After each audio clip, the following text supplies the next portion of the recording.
Welcome to Raging Bullets, Pop Culture and Whatnot, episode 448, The Infinite Adventures of Jonas Quantum, issue 1.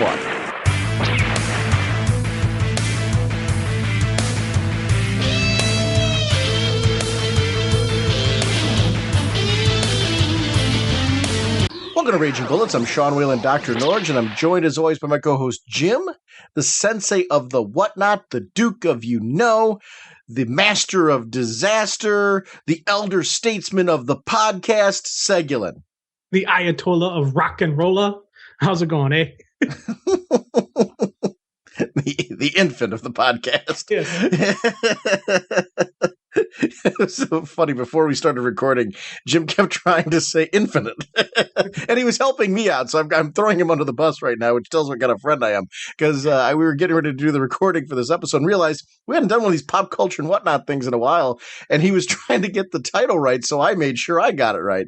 But we're very proud to have joining us once again a very long-time friend of the show, Freddie E. Williams II, a man whose artwork we are both incredibly big fans of, and to talk about his work on the Infinite Adventures of Jonas Quantum, which he did with Mark Guggenheim. And the whole creative team really came together on this one.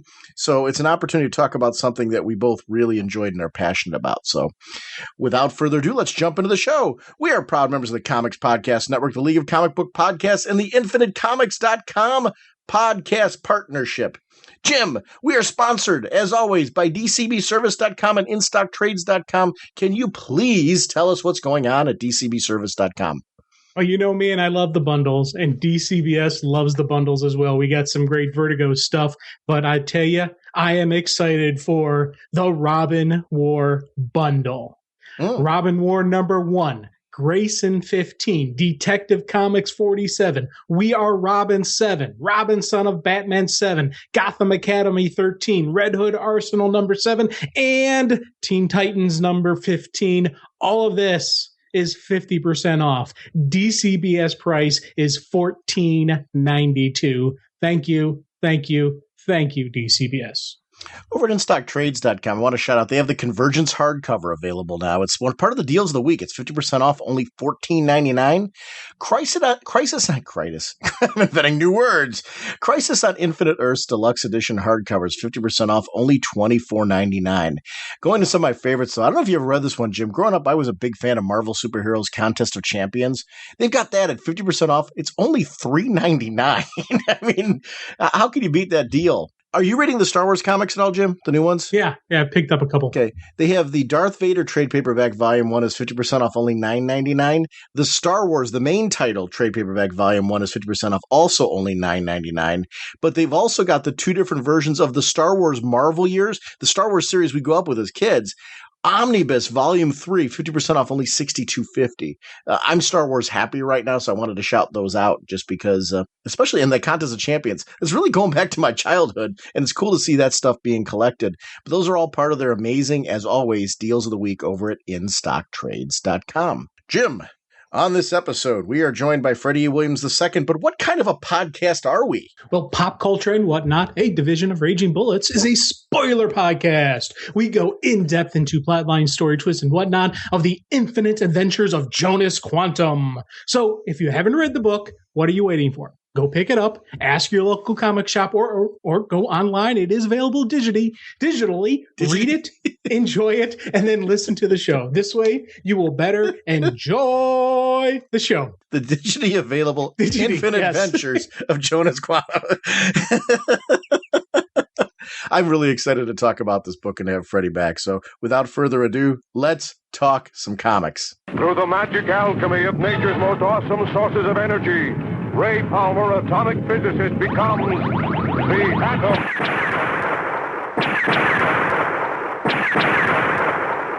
It is my pleasure to walk back. I'm already starting off by flubbing myself. It's great. Let's try this again. 2.0. It is my pleasure to welcome back longtime friend of the show, Freddie E. Williams II. And we're going to talk about his work on The Infinite Adventures of Jonas Quantum. And we're fortunate to talk to you about the first two issues of the book. Freddie, long overdue, and welcome back to the show. Thanks for having me back on. It's good to talk to both of you. I want to jump in right away and say something. I already talked to you about this before we started recording, but I think Mark Guggenheim was trying to kill you. Because, and I mean this totally as a compliment, I think one of the things that struck me immediately about this book as I was going through page by page, I do read your stuff differently. Jim talks on the show a lot of times about how he does an art read-through. With your stuff, for some reason, I start with my art read-through first just because I think I'm just such a fan of your art. So I just start paging through and looking at the art. Then I go back through and really read the issue. And what was staggering to me is the amount of depth to the artwork in this. There's a lot going on, and it does take me back. I was thinking of JSA All-Stars and how we've talked previously about the sheer amount of content on pages. This book has that. It's very jaw-dropping and eye-popping in this series. So it's something that I'm really was captivated by right from the get-go. Thank you. Thanks. Also, I have to give credit to Chris Sotomayor, who is the colorist, and I've worked with him. I think the first time I worked with him on a full book was on The Movement, but that lasted a year, and so we got to know each other, working together quite a bit during that time. And so he's the one also who is coloring Jonas Quantum, and he is doing a great job with the amount of rendering and stuff. The style that I'm drawing Jonas in is a very clean line style that's very open. It's very technical. Technical as in clean, and the type of rendering is flat and open. It's hard to describe unless you saw like the black and white artwork next to some other work I've done before that has more organic, like The Movement has a very organic sort of gritty sort of feel. What that can mean for Jonas Quantum is if it gets into the hands of a lesser colorist, it can end up really flattening out. But Chris really knows how to complement the art, and I think he adds a lot of depth and stuff like that. So I just want to make sure to give him his due credit on that. One of the things that I really love about this is my first comic by Legendary, and it feels like a big production comic. It feels like a film, and I'm going to reference that probably multiple times during the conversation because this has a film value to me, and I mean that totally as big budget. It feels like a special project. I could see this on the screen almost instantaneously, and that was really what I was left with, especially after reading the first two issues of this one.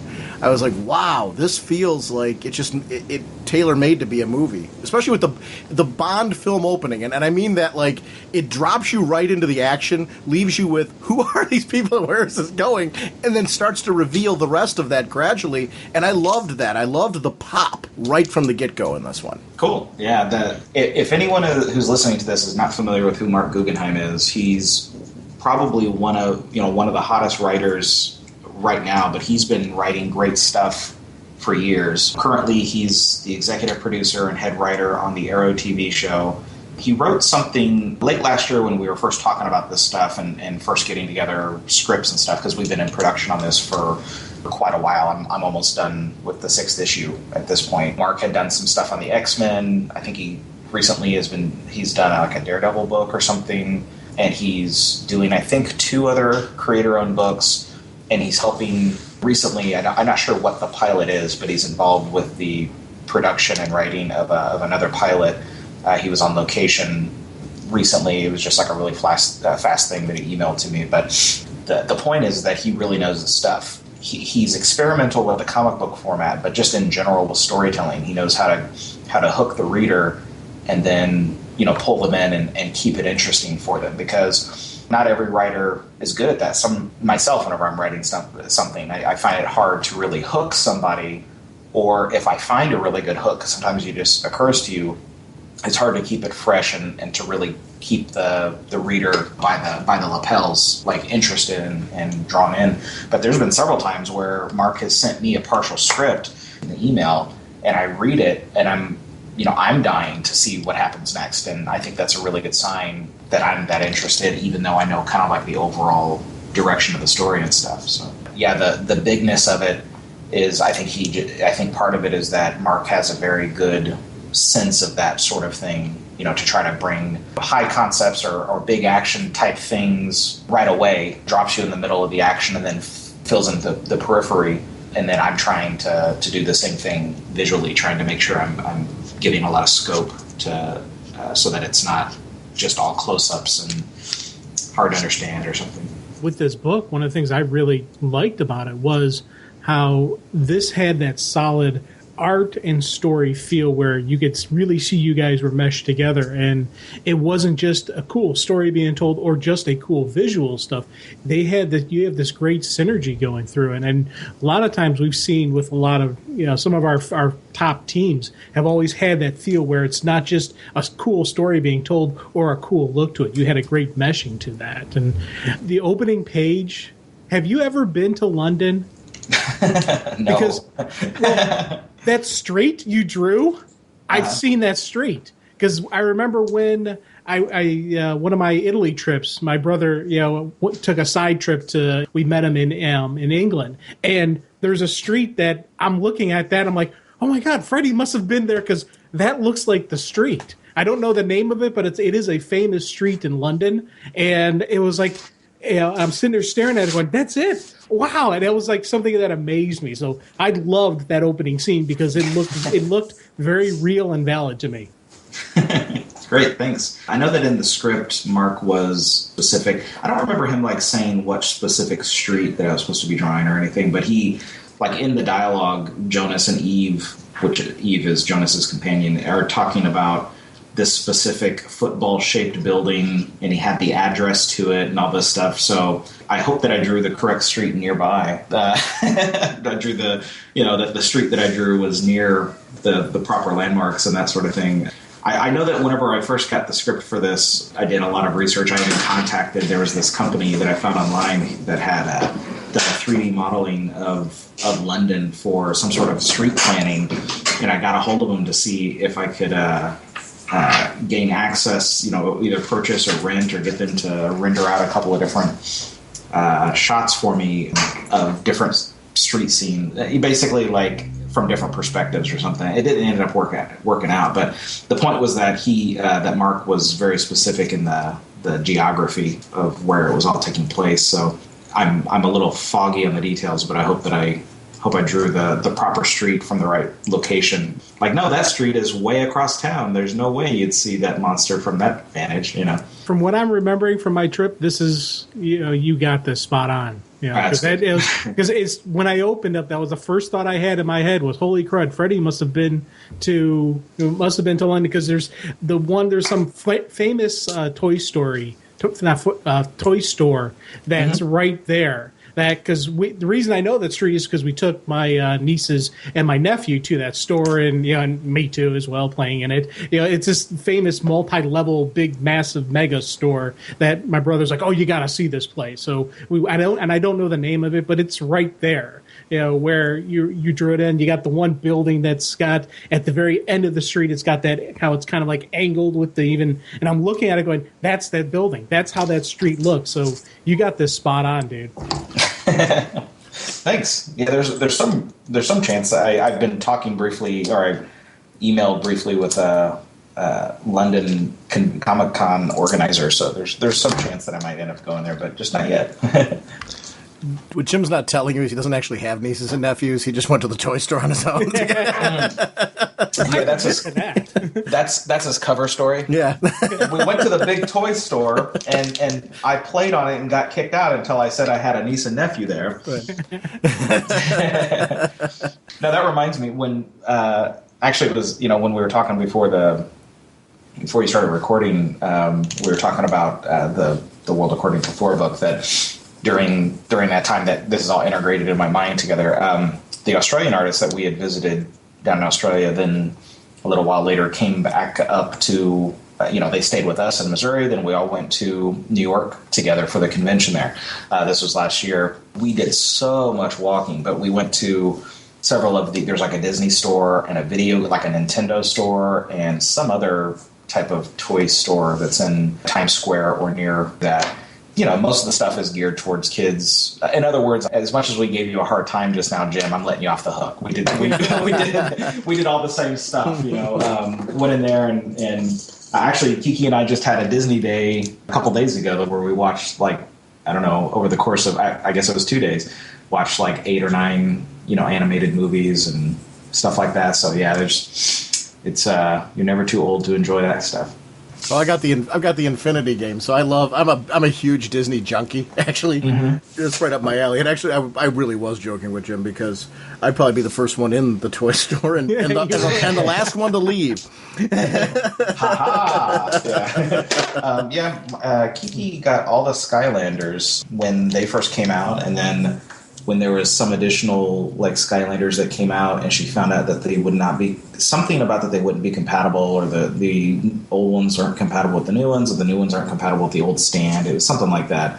That kind of like it demoralized Kiki, and it made me feel, because the next thing that we saw was the Infinity game, and it made me just like think that the exact same thing was going to happen, like as a way to try to trick you into buying your collection again, or buy a new stand, or just something, that they were going to make it where it was no longer, something was not compatible with something else, so that you'd have to buy everything again. Have you experienced anything like that with Infinity? Because if not, then we might have to end up getting it.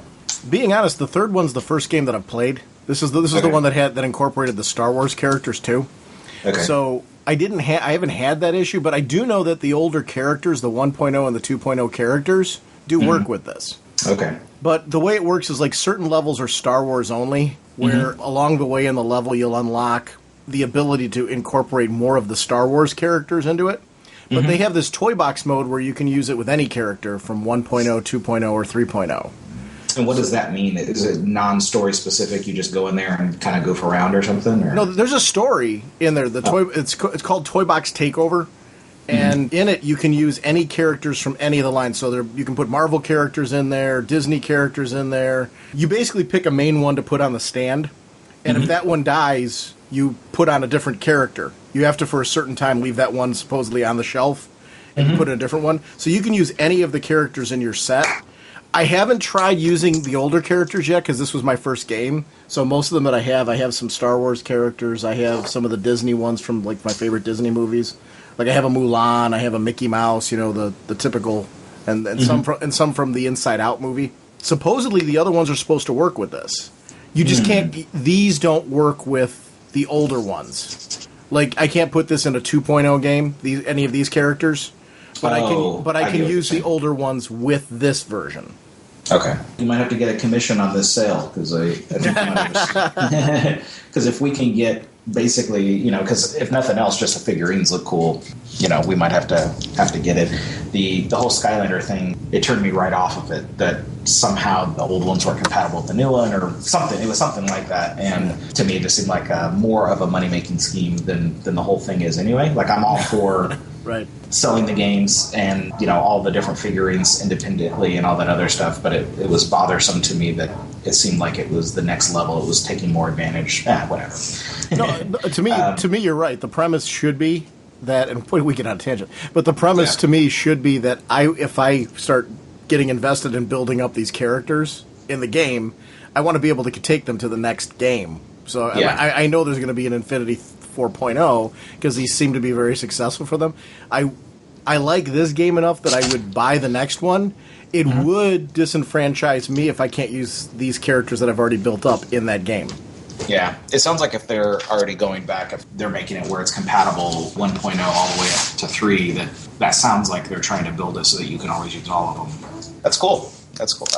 And it looks great. I mean, the styling on the figures, they look great together. They have kind of I don't know if you know the artist Scotty Young, like kind of a Scotty Young sort of feel to them, where they're kind of exaggerated and cartoony, but they still look cool. They still look tough. It's a nice meshing of the various properties together. And you're right, the Scotty Young comparison, I wasn't thinking that until you said it. I'm looking at the figures right now, and I'm like, oh, you know what? He nailed it. That's exactly what they look like. Yeah, to me, they actually look a little bit more... the name I'm about to say is my friend, one of my friends from Australia, which is John Samariva, and he was a studio mate of Scotty Young from way back a long time ago, and they all kind of developed that style together. All had sort of, it's not like they all made a studio style, but I'm saying that they all were interested in the same influences and all this other stuff. And to me, it looks a little bit more like John Samariva. If you ever Google any of his work, he's a great artist. He does the covers for some of the animated Ninja Turtles and a bunch of other stuff. But Scotty Young is probably more people have heard about him though. Okay, you are correct. We are so far off the beaten path. Not like this is odd for us or anything. No. You know what? I actually know how to take us back, because there's the question I have for you. Talking about this project, what was the genesis of it? Like, where did this start? Because this is creator-owned property. It's a brand new property. How did you get involved in this? Where did this come from? Because I'm a big fan of this. I want to know more. It really started with Mark. I mean, Guggenheim has had this idea in his mind, or sort of the big concepts. Mark wanted to do like kind of a weird combination of like everything from Indiana Jones and James Bond. To me, it seemed like an action-y sort of Reed Richards, but Mark wanted to have these high concepts that you almost just throw away. And that's something that it's exciting to read, and it's funny to read, to have something, just like it's almost like a throwaway item. Some of them come back. It's not like they're forgotten about. Basically, that's what Mark wanted to do. And from the very first conversation we had, that was where his mind was. Back in 2012 was when my 6-year exclusive with DC expired. And I knew that was coming up about halfway through 2012. I knew that a few more months I'd be getting out of my contract. Somebody who I did not know who it was visually, but it was Mark, came up to my Artist Alley table at San Diego Con, and he commissioned a Jay Garrick flash from me.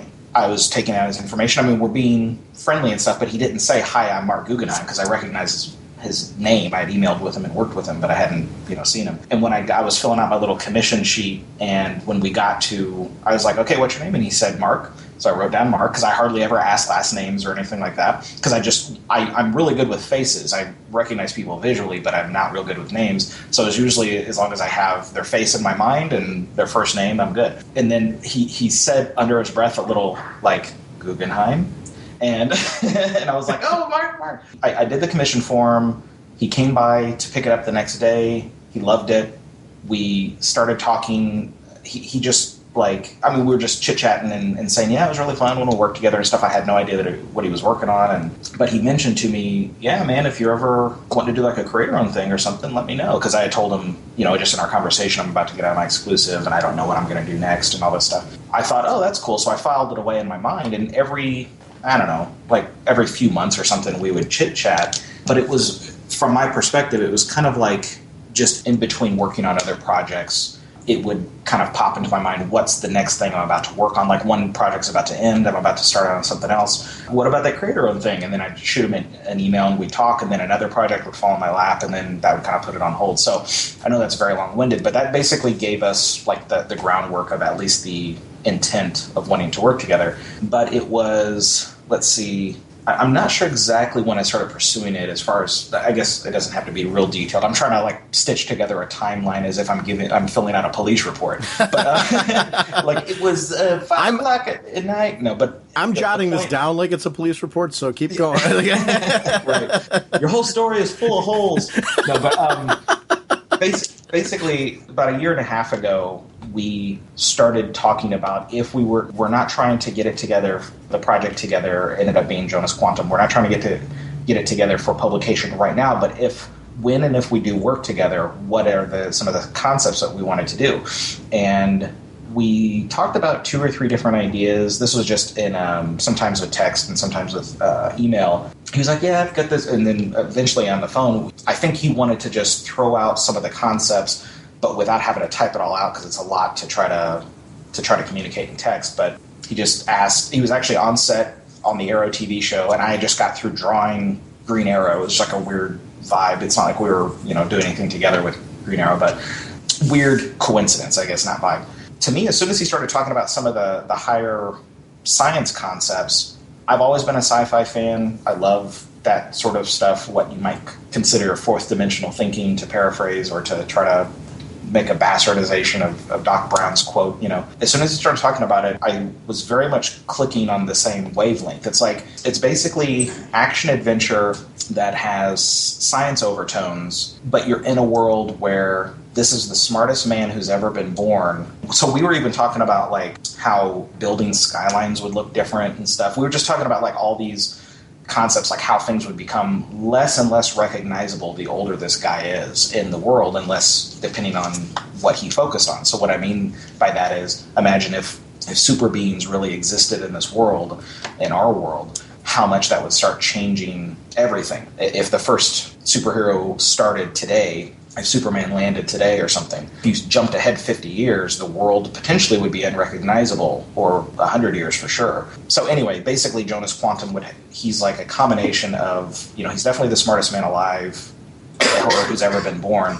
He never has the intent to like take over the world. That's like completely, to him it's about its advancements, to understand the advancements and these deeper puzzles. And as soon as we started talking about Jonas Quantum, I got very excited and we immediately started connecting. Based on that very brief conversation, I started sketching some stuff like if Jonas, we didn't even have a name for him at the time, but like, this main character, he would probably have some sort of body modifications. And we talked about whether or not he should even have, literally time traveled to do genetic augmentation on himself before he was born. Just like all these weird things. But like I drew this sketch where he was just like a bald man, and I was like, he'd probably have contacts that had heads-up displays, and the tragus, I believe what it's called, the part of your ear, it's not the earlobe, but it's like the next little bally thing that sticks up. It's like kind of slightly covers the opening of your ear.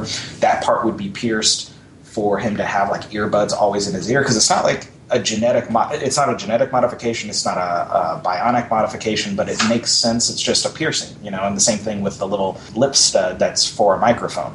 So I started drawing all this stuff, and then Mark was like, I love that. And then he had like a bunch of stuff he kicked back to me as far as other brief plot ideas and stuff. And this was all really before we even had like a publisher in mind, or how many issues this would be, because Mark is so connected in the entertainment industry, because he's so talented and just is involved in so many projects. He knows several of the people at Legendary and knew that they were doing a new, a line of comics that I had not heard of until I paid attention to the people who had published Holy Terror.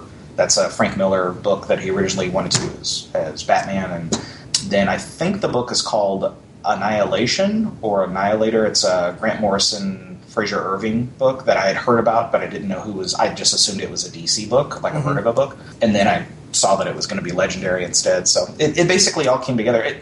Mark, he made all the connections with all that stuff. He did all the legwork on that. So anyway, basically I've been super fortunate to be working with him, who had all these great concepts and immediately had like a built-in sort of avenue for us to get it published. And that's a very long story, but a lot of that, it took several years for it to coalesce, but it was very much based on Mark being awesome. It is a lot of what you hear, though, when you hear about television projects coming to fruition and things like that. It's the same kind of process where you have to get really the idea fleshed out beforehand. It was one of the things I loved about that story is you started talking about the tech piece. I'm a big sci-fi fan myself, and obviously we've gone on tangents when you've been on multiple times talking about time travel and getting very heady with it, and parallel universes and all that kind of thing, which this has in droves, which is one of the reasons why I adore it so much. But the one thing that really struck me about this, when you talk about tech nowadays, our tech has advanced so much that it's rare in sci-fi to start seeing things where you're like, oh, that is cool, and it's different. This book was filled with that. You guys really had some fun with playing around with tech that's currently available, then saying to yourself, what if we go here? Where would we take it far-flung into the future? The piercings was one of the things that struck me. I'm like, oh, yeah. And I don't see people do it, like playing around with those kind of concepts with tech. It was neat to see tech in this where I was like, wow, that's neat, that's different, that's unique to something that we have today. Seeing where it would naturally flow a few years from now. That part really struck me. Thanks. Yeah, and having your ears pierced in that way, it doesn't seem like it's that far. To me, sounds like something that could be done realistically and practically. Like it's not this far-flung weird concept. It actually probably would work if you could, the size of earphones, the way that they are, it probably would work if you got a piercing like that, depending on how big basically the in quotes the back of the earphone was the earbud or whatever, you could it probably is a practical device. I don't know how often you'd have to change out the batteries, but the point the point is that it didn't seem like that. You can have these concepts that go really far out, and it can kind of lose the audience or whatever. If you bring some of them closer to home, then it makes sense and makes them more relatable. It does seem like something Apple would do down the road. Yeah, I think, what would that be called? It would have to be something I. Yeah. Oh, no, I guess they have gotten away from that a little bit with the watch. So it'd be like maybe the Apple ear, the Apple, I don't know. I wish I had a funny name for that already saved up that I could just whip out and make it sound like I'm clever. Because if you called it the eye piercing, I don't know that could lead people to some very dangerous conclusions about it. Right, dude. I heard that they pierce your eye with something. It's crazy. Apple's finally out of control. Yeah. I'm digging the armor look, by the way, for even his as well as the partners. Just that again, it's futuristic, but not so far that it wouldn't be realistic. In the first issue, that's like Eve's tactical gear. That's what you first see her in. Most of the other time you see her, she's more in just like a lab outfit. But the first see her, that sort of armor that she's in. First of all, the color scheme was all Chris Sotomayor. I had a very open. Basically, I didn't tell him at all. Actually, I think in the script it said ebony armor, like it said all black armor. The colors that we got back instead, I'm not sure if Chris had a copy of the script or if he just wanted to do something with more color. But what he turned in, we're all like, this is actually much more interesting visually than just all black. Which in comics, when you have something that's in quotes all black, it has to be, if it's gray, it looks bland. That's why usually you have to apply some sort of color cast to it. That's why, Superman's hair looks blue, because it's just different shades of black, aka gray.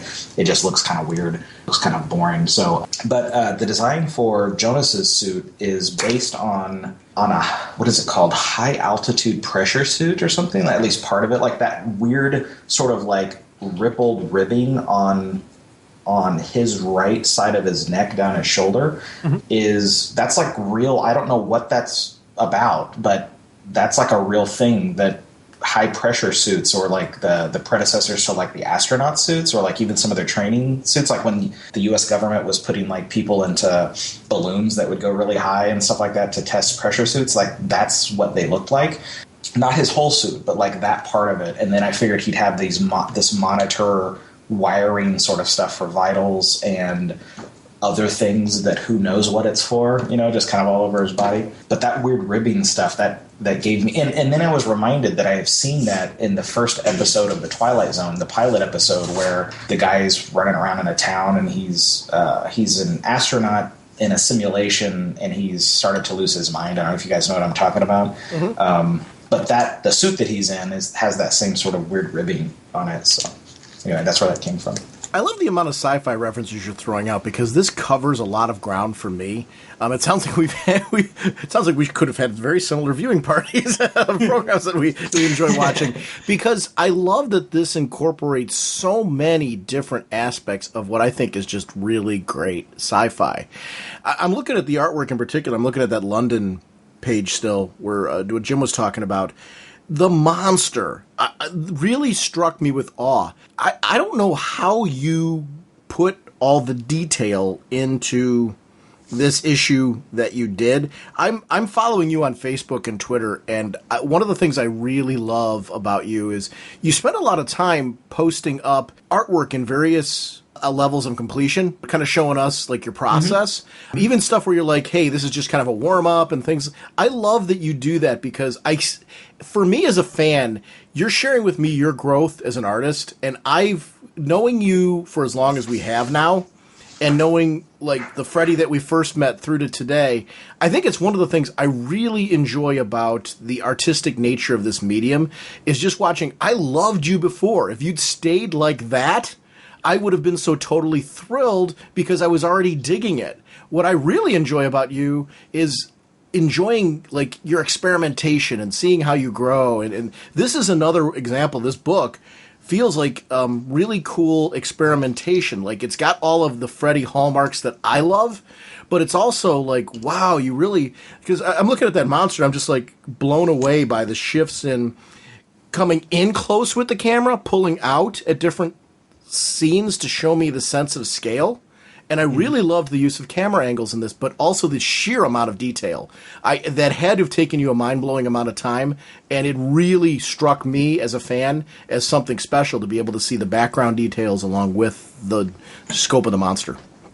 Thanks. Yeah, we in the script we just call it a kaiju, just because we didn't have, there's not like a real established background for the monster or whatever. But I wanted to do something that there's a risk whenever you're drawing something that is, here it's like a giant monster, but how giant is he? Like if I change the angle where you only got a shot of him looking down into the city, you can compare him to the buildings around him. But if you're not real familiar even with the size of those buildings, you kind of you lose like a relatability unless it's with people. Basically, a way to convey both scale and emotion is to show people, but then if you're too far away, you can't see the people. So the point I'm making is it's good artistically to try to use people or bystanders or whatever as a frame of reference for scale and scope. But then you run into the problem of if you have too many elements on the page, you can kind of flatten it out.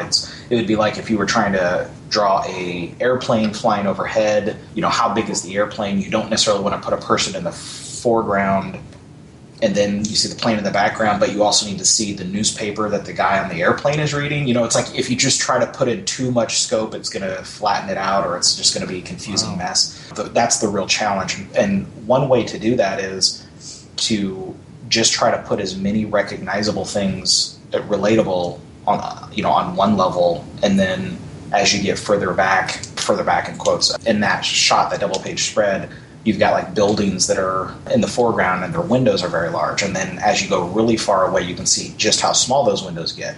And then past that, there's smoke. And then past the smoke is the monster, so that you can tell like that he's pretty far away and he must just be huge. If I went back, I would probably have drawn a couple of news helicopters, like the silhouettes of news helicopters, because the heliplane that is there that Eve is piloting, you don't know the scale of that. Like that could be the size of a aircraft carrier in the sky, or it could be the size of a couple of helicopters. It's actually about the size of a couple of Apache helicopters taped together, just for scope. That would have been another recognizable thing that a reader could relate to. If you saw a couple of news helicopters silhouetted in the background, that would show how big he was. Anyway, yeah, the design of it was basically to make him just like a weird horse, so that he didn't look just like a human in a rubber suit like most kaiju sort of stuff, which is great. I love those movies, but to try to make him look truly or really alien. The close-ups of Eve inside the craft start to give me a sense of scale of the craft, which that really worked for me. Like Eve being there in the sequence, I loved the way the whole page was framed because it started to give me that, so that when we eventually see Jonas get shot into it with that close-up shot, the fact that you see that looking so small, even though we've zoomed in on the creature at this point, really kind of added a sense of, wow, this is pretty vast. Good, yeah. That, I think as a comic fan, I'm very well aware of deadlines and the amount of time that you guys all have as you're working on these projects. It's very small. Whether you've got extended time or not, depending on if it's a limited series or not, it's irrelevant. You've got other projects you're working on. There's a lot of things going on. So as a creative team, you've got to be very judicious as far as how much detail you put in. So I've always been of the mindset that you have to pull back on the details. So I'm in awe when I see it on this level. But I really loved your explanation of, hey, there are times where you can put way too much in, and if you do that, you've got a danger of flattening it out and all of a sudden losing what your intention was. I really like that. I mean, it's, as an artist, you've really got to make choices to provide a balance to what you're putting on the page, so that way the reader's drawn in the way that they really should be to service where the direction of where the story's going. Mm-hmm. Yeah, and there's also, you have to keep in mind what the end rendering style is going to be in, because basically with the amount of detail I put in the foreground, middle ground, and background, color becomes, it's really important. And like I said, Chris really knows what he's doing and knew how to pull it off. Aside from that, if I were to add a whole bunch of line rendering everywhere, it would also run the risk of flattening out the piece. So I probably, if I were doing a more complex line rendering style, I would have laid out the scene different, or I wouldn't have put as much structural detail into everything to make room for the line detail. That's a lesson that I learned actually on JSA All-Stars, because I remember after we'd done the first couple of issues, I had a discussion with one of the art directors at DC, Richard Bruning, who had helped to get me hired in the first place. A very nice guy, and somebody who I occasionally would check back in with just to see his opinion of where my art was. And I remember him saying on JSA All-Stars, because this is relevant just because of the amount of complexity in some of the panels there. He said that he could tell that I was really trying with the camera angles and the amount of detail I was putting in. And he said that, he was like, I know you've heard of, bringing your A game. This feels like you brought your triple A game. And what he meant by that was I maybe added too much. I was trying so hard that I ended up kind of defeating myself in the first couple of issues of JSA All-Stars. And looking back, I completely agree with what he was saying. And now I've learned from that and am applying it to this sort of thing. And so what I mean by that is, I would keep that in mind for the amount of rendering or the type of colorist or just the overall type of feel of the book. This type of book, Jonas Quantum, has benefited from that.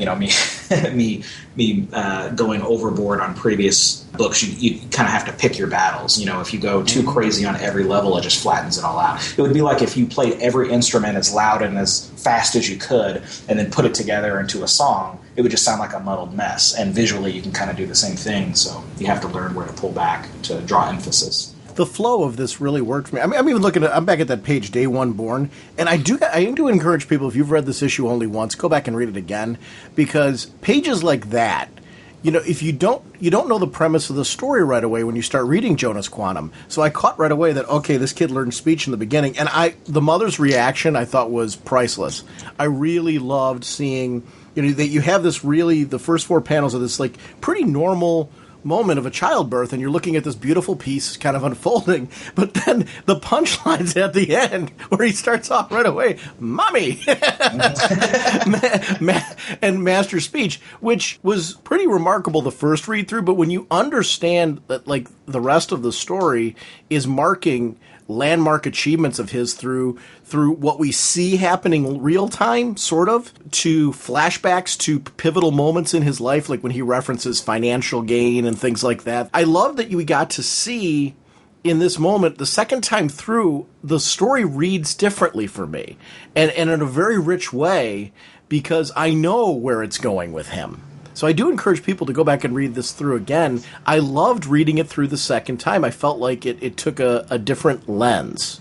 And that happens so often with time travel stories. When you know the heady bits, it's fun to go back and experiencing it, knowing the rules of the world. Yeah, hopefully you'll get something additional out of it, or see a little bit behind the curtain. Yeah, and on that first page, the idea is that, it's essentially a normal birth, but he looks, hopefully Jonas, the baby Jonas, just looks inquisitive. Like he's not, there's no point where he's crying even whenever, the umbilical cord is being cut. He just looks like these are experiences he wants to observe or is learning from. Mm-hmm. The risk you run with that is if the reader is looking through and just goes, this guy doesn't know how to draw a crying baby. He just drew this baby looking bored. But he's supposed to look not necessarily bored, but like inquisitive, like what's happening? Oh, cutting off the umbilical cord, and he kind of has his head looking like a sideways glance, like what's happening there? That's the idea, at least. Well, that's exactly why knowing him helps. Like, as you get through and you really get to know him, I love that about comics, where you go back through and go, oh my gosh, there's such a consistency in this book, because what you're talking about is consistency.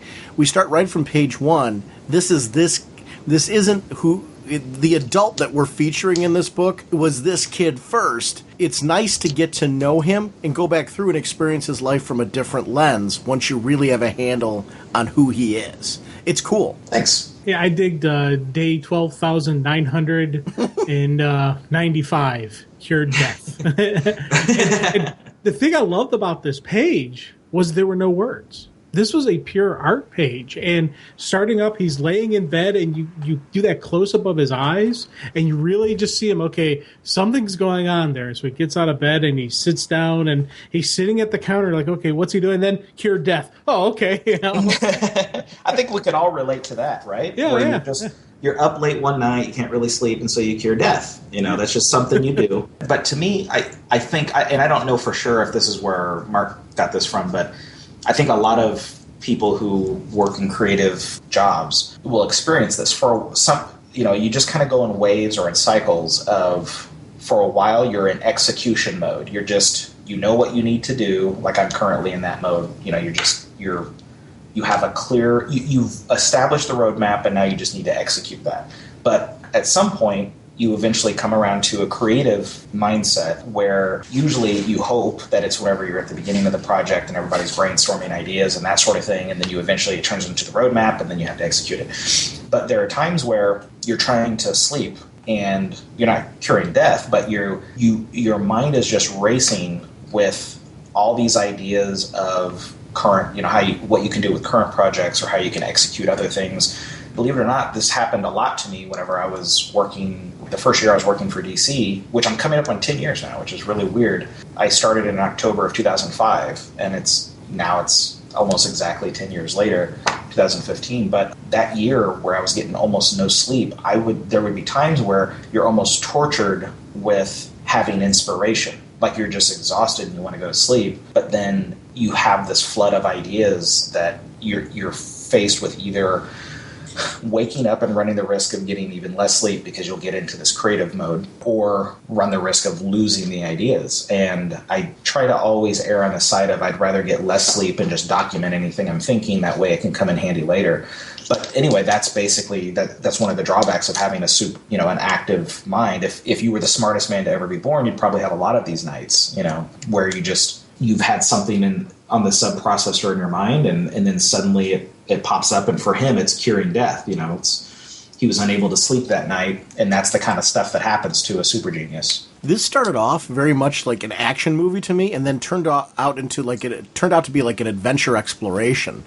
As we started to see more that this was a guy who's lived so long and he's so smart, getting into his head and seeing what he's developing, like that Restless Night where he gets up and cures death, but then the tests as he was going on of that death cure.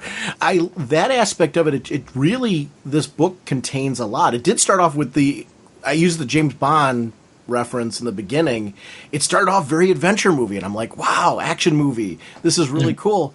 And went in a direction that I loved, that I didn't expect it, and I loved the way it was effortless. Like, it flowed so beautifully into this like sci-fi exploration piece while not losing that action-adventure feel that I felt early on. It's like, no, this isn't a one-trick pony. It's got a whole bunch of things going on in it, and a character that is really unique and dynamic. Like, I liked him, which is sometimes hard to do. When you've got a character that's so smart, it's you have this, they're almost become wooden. He's not. He has personality to him too, which is a really nice balance. Like, I dig him. I'm glad that came off. That was a challenge. Like, whenever I was working with JT Kroll on Captain Atom, anybody who is that high, in quotes, above the regular human or something, how do you make them relatable? How do you make them? 'Cause it's such a hard thing to make the reader sort of relate to, or something like that. So, but Mark's really good at characterization and that sort of thing. So I think, a lot of that is to credit to him for sure. I agree with Sean about it, is just his relatability. But it's interesting. Then you have that really cool moment where, and I loved the fact that going through that there was such a problem with him curing death, and going through all the problems with curing death, and he may get arrested because he cured death. Like, you have that kind of weird moments, and you go into that date of his where it's just that uncomfortable silence that, this is one of those moments that having as, what would he talk to this person about? What would he be able, and it's because I couldn't see him being able to do just the simple general chit chat, small talk, but, and it's kind of like he's saved by the bell basically when he gets a call in that, something's going on. I love just that a couple panels you did of just uncomfortable silence and showing just the boredom, the look, and boredom, then kind of anger and frustration on his date's face. I thought that was kind of like, I was like, man, that's neat. Thanks. Yeah, that's an opportunity visually, or the hopes is at least to use a term in comics, a stat panel, stat meaning a duplication panel. And there are elements that are statted there, like the background is the exact same background to show a progression of time. I want it to be an acting moment for the date, for you to see her starting demeanor and her posture and her body language change. It's an opportunity to show acting. And to show, like the woman on the far left of the panel, she's already ordered her meal. She was, holding her menu and then is continuing to have a good time. Like her face looks pleasant still. But Jonas Quantum's date is having no good time at all. She's trying to be nice at first, and then it just keeps getting worse. It's fun to have moments like that. To have moments where you have like a big giant monster wrecking London, and then to go, so that's your opportunity to have like a bunch of destruction and that sort of thing, and then to be able to zoom in this far on basically an acting moment, like a little character moment that's it's fun artistically. You know what I loved about it? It takes away that cliche. Usually when you see these characters that are rich or, have a lot of money and have done a lot of things, they go out on dates, and usually the date's having this it's this ditzy person who's having an amazing, wonderful time, and the person is so engaging, and then they're disappointed when the date ends. I love that in this one, he looked like he was saved. She looked like she was saved. And I mean, that was because it was such a different experience, but really told us a lot about the character of Jonas.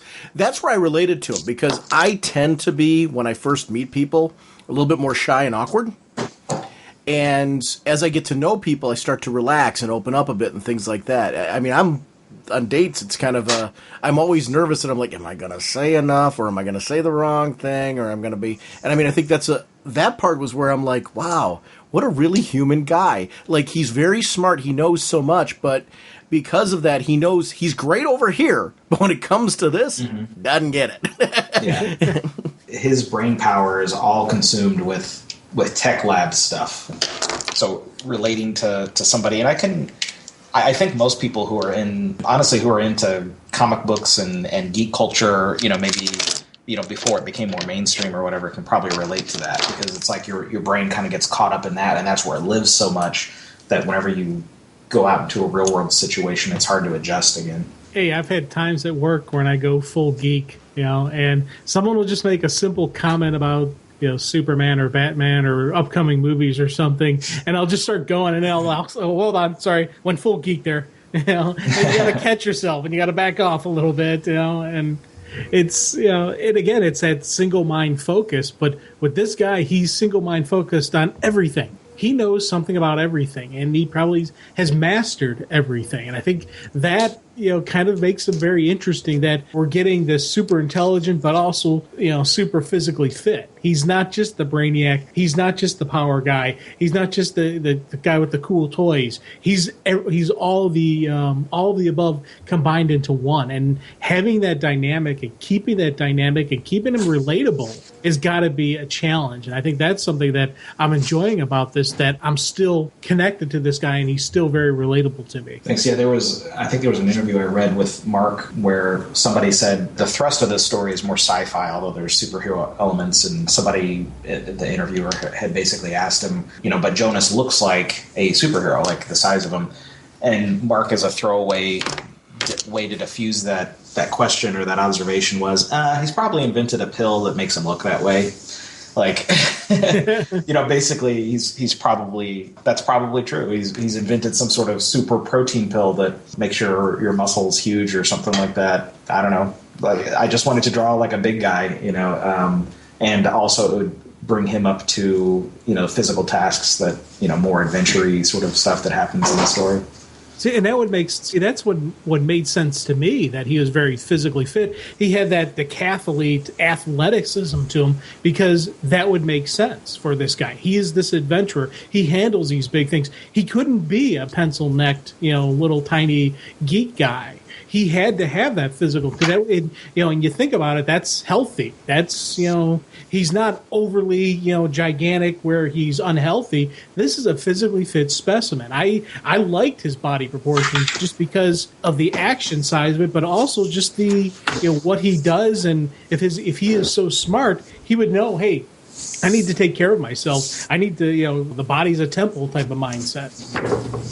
Yeah, I can't imagine him doing I don't know. It's hard for me to imagine him, Jonas, working out, actually pumping iron or something. So I just assume that it's probably something he's tinkered around with his body. That seems to make more sense to me. I can't imagine him sitting on getting on a treadmill and getting in his cardio and then going in, to do some weight exercises and stuff like that. I just think he would value his time too much to do that. And maybe that's me projecting. Obviously, I don't have Jonas Quantum's physique, but anytime that I get into a workout routine, then just a week or something like that, I'm I could be drawing. I could be, the whole time I'm working out, I could be drawing right now. I could be drawing or working on something else, even if it was just organizing my thoughts on something, writing related or something like that. So I'm just, in my mind, I've projected upon him that he doesn't ever have to work out, but he still has that physique. But this is a guy who created a death cure. Right. Yeah. So even if he does do some form of working out, I would imagine that the speed that he's able to get this is way different than anybody else because of the fact that he would be exactly what you're saying. I actually think everything you're projecting on him is genuine because he does seem like the kind of guy to me that would be just what you... I love how you were sitting there saying, I could be drawing, I could be thinking of this idea, I could be doing that because that's the nature of your work. He's like that. He has so many things going on, so many things that he wants to do. I can't imagine him, if he is doing any form of exercise, not having a way to be doing 8 other things while he's doing it. Yeah, true. True. I love that as you were saying that, I'm sitting here, no, there's 10 gazillion defenses to this because of who this guy is. I like that I know him that well. That says a lot for the book. I'm all ready to speak up. Well, let me tell you about Jonas. You know what it is, too? I will say this. The relationship with Eve is critical to me. Because when he talks to her, sometimes she doesn't get a word in edgewise, or when she does, it's very short, because Jonas likes to talk.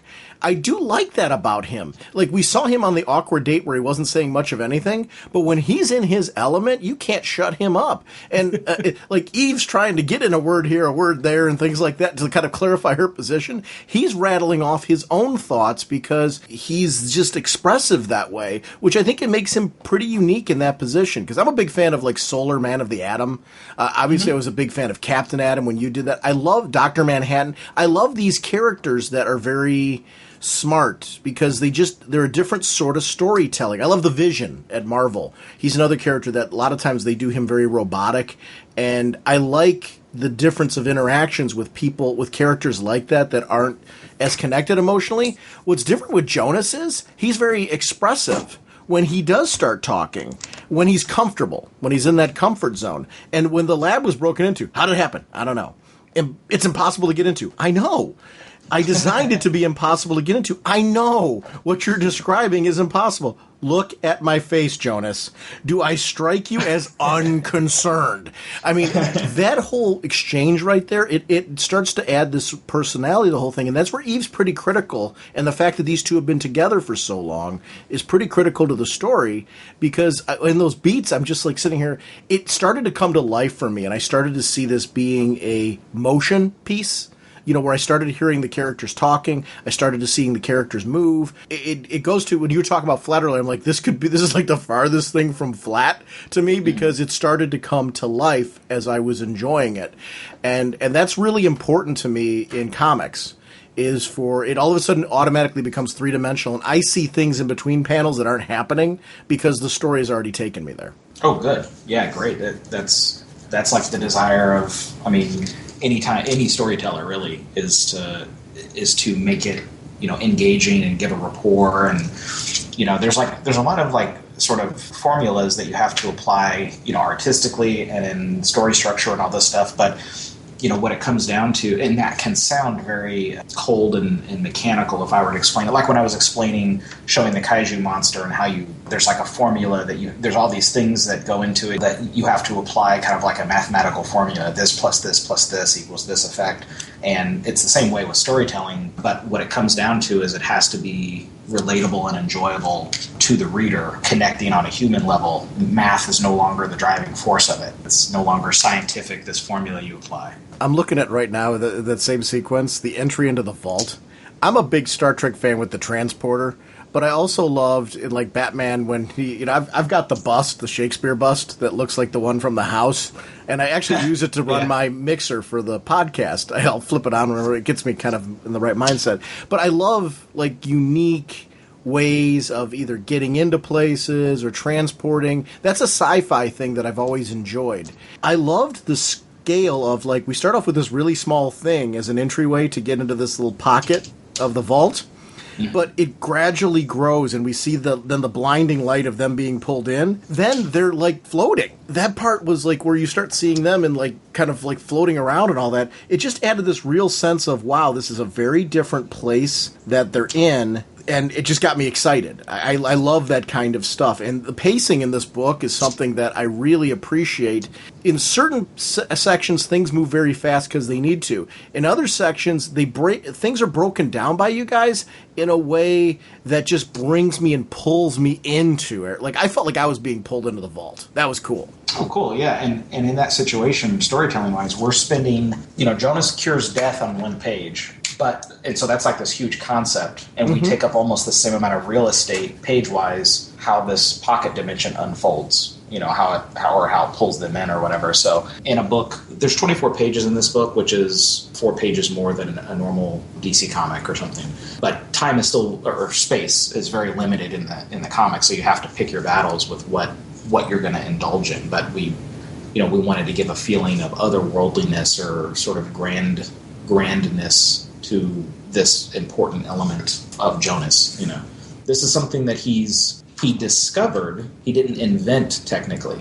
It's like if people describe the discovery versus the invention of electricity or of lightning, you know what I mean? Like that sort of thing. It's not that you actually invent the pocket universe. You discover it and then you invent a way to either interact with it or access it. And we figured that was worth the sequence, the space, the space in the book to show how you interact with it or something. And again, another detailed moments where you sit back and just go, man, that's a lot of stuff in there, Freddie.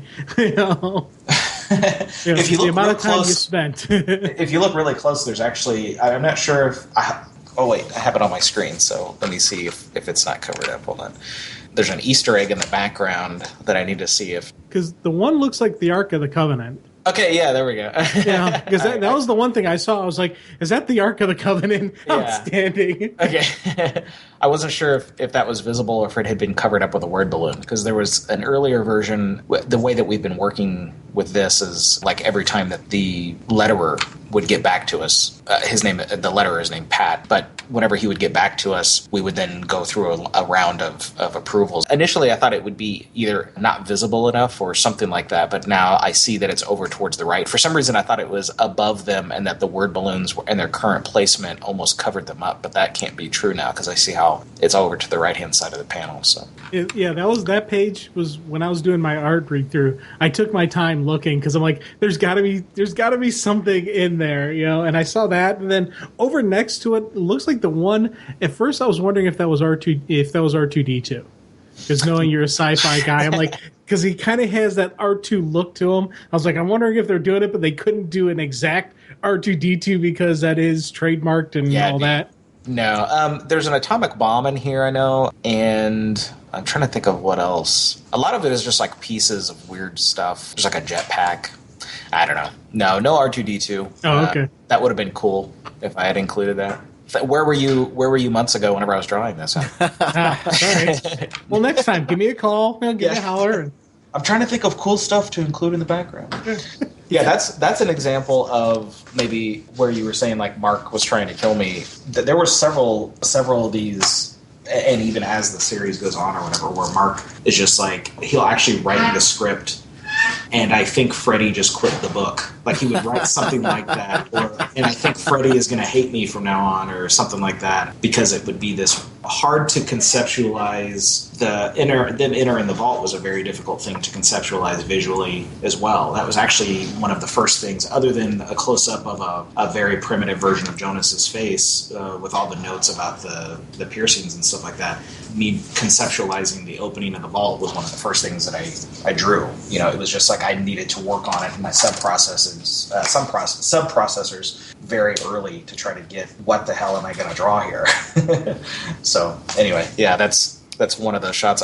Even later in this same issue, where he enters I'm skipping over a section here, but where he enters into like the sort of weird MC Escher-esque pocket universe. That's another thing where Mark wrote something in the script like, I think we'll need to find a new artist. I can't remember exactly what he wrote. Like I was just going to leave the project, like throw my hands up, I'm done. I actually like that, though, that the writer realizes what's being asked. I think this project really benefits from, again, that energy between the two of you and the understanding, because I will say every page of this book, and I literally would not, it sounds like I'm saying this just because you're here, and it's so totally not true. I just wouldn't say it if you weren't here. I mean, if I didn't feel it. I genuinely, this was a page turner for me. Every single page, I was really excited about the visuals. I was excited about the story. The team together really put a high mark of quality on this. The pacing's phenomenal. And I really love that, like, there's certain things, like you said, that we just deal with very quickly because it just needed to be. There's other things where the pace slows down a bit because you're trying to pull people into a sequence. I really appreciated the different pacing in different sections throughout this because it just kept the book exciting. I didn't know what I was going to get next, especially because it is such a new property to me. Good, yeah. I was really enthralled all the way through this issue to the point where I sent you an email about Jonas Quantum, and I said, dude, please, I want to talk to you about this. It was very genuine as far as I was really excited for you to be on this project, but also how this turned out because it's stunning. Really, really a stunning piece of work. Kudos to everybody involved. Great, thank you. Thank you very much. Yeah, we're having a blast on the book. I've been kind of nervous about, I actually don't know, I honestly don't know the numbers of the orders of the book or anything like that, but just it being a brand new product or whatever with a Legendary is a large company as far as the Legendary proper, they're like a movie production and financing company. They've been around for a while and they're very large in that sense, but the comic book side of them is still pretty small. Afraid that this will get lost in the shuffle, and who knows, it still might. I don't know, but I do know that Mark and I have been very immersed in it and have had a really good time and are continuing to do that. I'm saying that we have put a lot of work into it, and that's so from our end it has been a success just on that level. I just hope that it reaches people, that people can just open it up, because I got plenty of emails of people who said that they looked for it at their local shop and nobody had ordered it or whatever, or maybe they ordered just a couple copies so it had already sold out. So I started posting where you can order it online as well, just so that, and I'm not trying to pressure anyone who doesn't want to buy it, that's fine. But if I don't want it to be the limiting factor to be the local guy didn't order it, they didn't have it in the shop, because we've put a lot of work into it. It'd be nice if people got a chance to take a look. It's on Comixology because I've got it right now. That's how I'm looking at it. Yeah, cool, good. Yeah, it's a great book for that.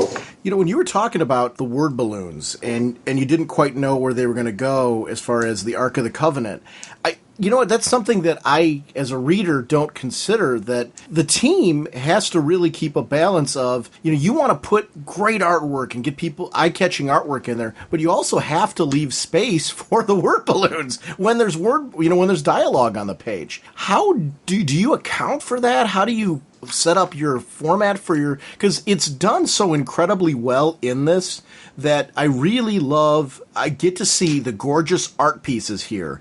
I get to see the facial expressions, and because I'm such a big fan of the way you show emotion on characters, I get to see all that, yet there's still room. There's a lot of rich dialogue in this, and that still's all in there. How do you, as an artist, leave room for that with everything that has to be done on these pages? The very first thing that I do when reading the script, it's similar to the way that you guys will do like an art pass, but first you read the script, or how whatever your process is as far as reading it. First I'll read it just to enjoy the story, and then I read it again with more of like my artist cap on, and I start sketching. So the first time I read it, I'm just reading it like in Microsoft Word, but then I load the script into all these different Photoshop files, per page. Page 1 gets its own Photoshop file, so on.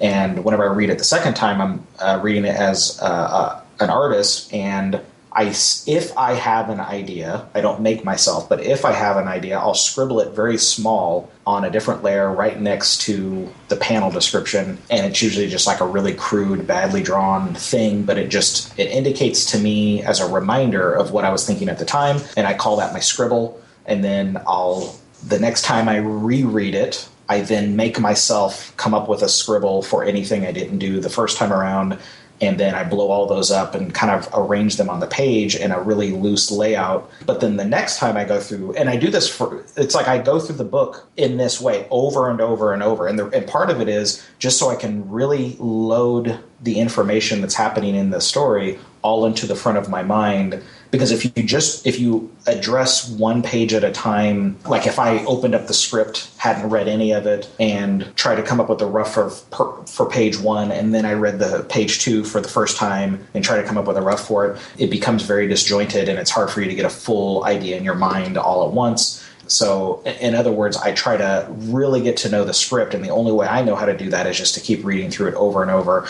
But by the time that I've arranged all my scribbles, and then I start creating what I would consider the roughs for somebody to actually understand, like my editor or Mark, the writer, to understand what's happening so that he can actually understand that this is a figure punching or moving in this way. I'm also thinking about word balloon placement. So if there's like a whole lot of dialogue that needs to be said, the most obvious thing is to make it a larger panel, but then also to make the figures a little smaller or compose them with enough space in between them so that the wording can kind of be stacked in between there. So basically, I try to make an allowance for it in the artwork. I actually do my own rough balloon placement. Now, when it comes time to actually do the dialogue, Pat, the letterer, has ultimate say-so, like whatever he decides. Now, it ends up being pretty similar to what I came up with, but that's just because that's where the dead space is. That's where the negative space is between the two figures or whatever. But I want to give Pat some props as well on the typical word balloons, or rather the typical font used for comic books is all in uppercase, and that's how most of us are used to reading comics. But there's something about I'm not sure what the name of this font is or anything, but it's upper and lower. But there's something about it that clicks immediately. There's something about the thickness at the ends of the letters or something that resonates with the thicks and thins and the line endpoints that I use a lot in this style of art, that it looks really compatible. So I just wanted to throw that out there because it's not often you talk, that you're on the subject of lettering for a comic. Sometimes if there's like a page where Eve and Jonas are talking back and forth and there's literally like 20 something word balloons, you make sure that even though you're going to have to fill up that background with artwork later, you just don't put anything that's that important back there, that if it's covered up with a word balloon, that the story is going to be affected in a negative way. You just fill it up with like compositionally pleasing looking stuff, but you just know that the reader's not going to see most of it. In the scene where they're talking about the ramifications of the death cure, that was a huge back and forth, and you did a nice large panel with it. But the way you had some great, you can see exactly where the word blues were going to go, because you had this full good image of him, full image of her, and then right between them with their dialogue back and forth. That was kind of what you're talking about. That was a really cool layout. Thanks. Yeah, that is, even if I hadn't done an actual word placement, or even if Pat never saw it or something, it would just make sense that if you have like 20 something word balloons that you have to account for as the letterer, that you'd put them in that dead area, like the dead zone, or the negative space in between the characters. Guys, you're going to have to excuse me. I'm heading to the pawn shop right now. I've made up a series of 5-digit claim tickets, and I'm going to go see what else Jonas has left behind. That was one of my favorite bits, because he's so matter-of-factly talking about the fact, this is evidence I didn't understand, so I just discarded it at the pawn shop. I thought that was awesome.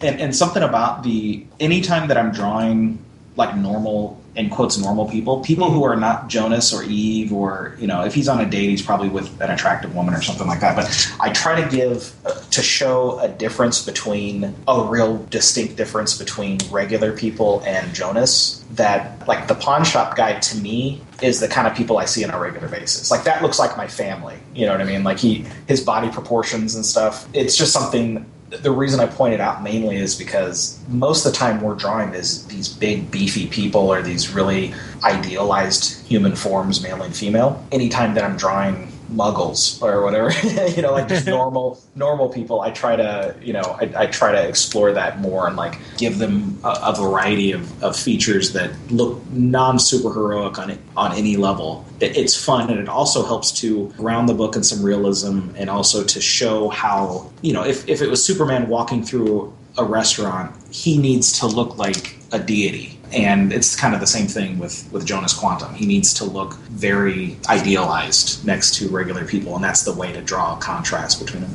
Your cousin Steve just called, wants to talk about his appearance in Jonas Quantum. He wants credit. Yeah.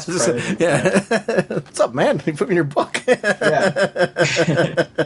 You know, I loved the field gear, how it really turned this into like a holodeck kind of thing, where then Eve was there with him and able to simulate a lab. And she's actually saying, like, why aren't we doing this? Why isn't this happening in our base? And he's like, I just didn't want to go there. It's too far away. It goes back to kind of what we said earlier about the sense of time, and I can't waste time. There's so many things I want to do and I need to do. He's just used to this. It actually is very contemporary to today. We've become a society of immediacy. The more the technology is advanced, everything is now. You don't wait for things.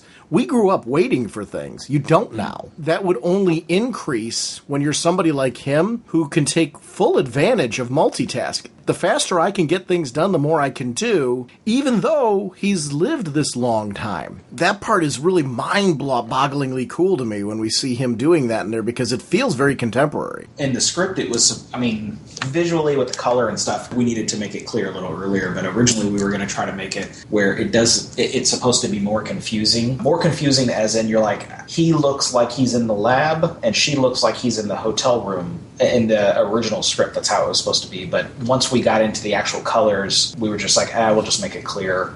We'll just make it clear from, you know, basically from the second panel or something like that he's in one location, she's in the other, and it's like a holographic teleconferencing or something. If you were to ever read the script, it actually, his original intent was to make it a bigger reveal that it was a hologram.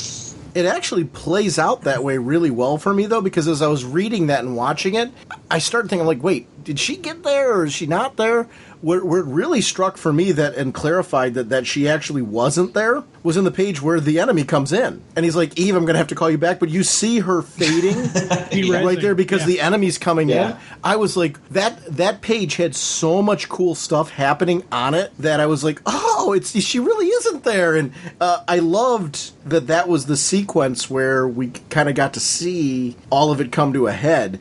Nothing beats like ninja swords and people jumping through windows at you to all of a sudden make you go, oh, now we're back into action adventure, which is what this book did so well. It was kind of like, wow, this just came out of nowhere. And he's so matter-of-fact about it. His epiphany moment is on the page before. Mm-hmm. So he's not at all.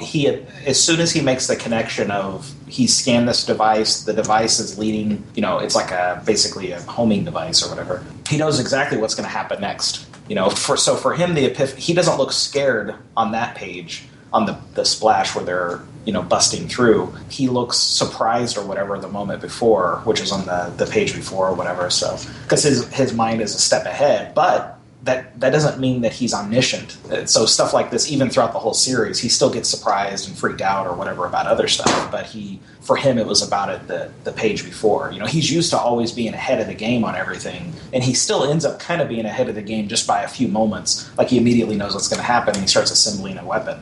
I like it that he still gets surprised and somebody stole the cure from him. He has no idea how that happened, you know. So he's the smartest man who's ever been born, but that doesn't mean he has all the answers. And we get two really cool pages of action fight sequences. And again, it was just one of those minimal dialogue, but some really neat, just that fluid and that motion from the sword swipes and getting cut, and then that blasts a hole in between two of the guys, and then to the final escape moment. It was just a really neat fight sequence that you really felt and saw the movement going through. Did you get the feeling that everybody in that room, because I can't remember if it was in the dialogue or not, everybody in that room has had the death cure? So what that means is he blows a hole in one of them, and two of those guys, and they just stand right back up, and then he's been cleaved through his side. And what would normally be, you'd be partially disemboweled by that. And then so everyone just stands up. It's like there's just a moment, the shot where you're looking past his back and everyone's standing there, and a couple of the guys are holding their chest where their chest got blown up. Okay, so the challenge would be then who cares about the fight then? If they've all have had the death cure. But the risk there, although he's had the experiment of being shot in the head, he has not been decapitated. So there's a moment where he's like, uh-oh. Like, he actually is like, I'm in danger, or I could be. I don't know what's going to happen if my head gets lobbed off. So that's like where the risk, or not the risk, but the tension is still there. I don't know if it comes off like that. But no, definitely, because when you can see, because I like that one sequence you're talking about where you clearly see he blew two holes through the two guys' chest. And then that next panel, you see their bodies have healed up. And then when they've got his arm pinned down, his head is kind of in the executioner pose. Mm-hmm. Dude with the big old sword's coming, and he swings for the fences. And that's when he disappears. So, yeah, definitely, as this was going through, I felt the movement. And even he's got the damn, as that sword's coming down. You could definitely feel okay, what's going on here? It was actually two panels later that you see that they're healing up, because the next panel was him getting sliced. Oh, yeah. And what I loved about that is when I first read it, because I was kind of doing an art read through, but I started reading the story. I saw first, what is the dialect? And I started saying, oh, this guy's like kind of analyzing the fight as he's going through, trying to learn more about his adversaries. I didn't notice them healing until I really started like exploring the panel as it spread out. Mm-hmm. And then to add to the tension was when they were going to chop his head off. Like you said, that part was really for me. I'm like, wait, how's he going to get out of this? Because he's pretty much a goner there. And then the fact that he shrunk down really made the whole thing cool for me. But that added the tension, too, because I thought they kept trying to step on him. Because you see him down by the foot, and I'm like sitting here like, he is like yay close to getting stepped on. Which to me is, I always loved characters that shrink and stuff, like Ant-Man and Adam and stuff. But that to me is, shrinking's cool and all, but like characters like Atom Smasher have it way better because they get big. It's these little tiny people that can get stepped on like ants. But like from a visual artistic language standpoint, because I've drawn character shrinking and stuff before, it's like drawing it differently to make it still visually interesting, because you don't want it to seem like, oh, this is just like that scene that he drew where Captain Atom shrunk down. Yeah, that's funny he is standing right next to the guy's foot. Yeah. And then I like that he's so casual on the next page where Eve is like, well, what happened next? And he's like, oh, I just waited till they left. Like, to him, it's no big deal. Like, he's already, like, resigned himself that he's not gonna beat those guys up. That's not his goal. It's more about tracking to find out what this is all about. It's funny, when I'm looking at that page right now, one of the things that I really love, first of all, I totally agree with you. I love his chill nature afterwards, because he kind of clarifies where everything went afterwards. I loved the subcutaneous environment sensors in his arm, because again, it takes wearable tech to a whole different level. Like, I'm wearing it inside. Which really kind of adds some more weight to what we were discussing earlier as far as, is his physical presence, the way that his body is that something that's technology-based? I would imagine so, with the fact that so much has been done inside him with those sensors. And then it's connected with all the holograms. That's another one of those shots where it's like you're spending hours putting together these weird holographic shapes or displays or whatever that really don't mean anything. You just need it to look interesting, but it just takes you hours and hours to put them together. Then you can put them in perspective and stuff like that in the background. And this is a book that I did, 100% of the artwork all digital. Like everything's, nothing is on paper or whatever. So everything is, everything's digital. That part of that is just to keep it super clean for the sci-fi, the sci-fi look. But you're just, for hours, I'm drawing these weird heads-up display images and then putting them into perspective and stuff in the background. Now, with the thing about talking about word bubbles and things like that, when you do that, because the one thing I love about that, who makes the decision on is that the letterer who makes the decision where the bubbles go, or is that the writer? How does that happen? The final decision is, I guess, from the, is the letterer. Okay. But I do imply in the rough stage, I do make suggestions of where they should go. But, ultimately it's Pat's job or position to make the final call.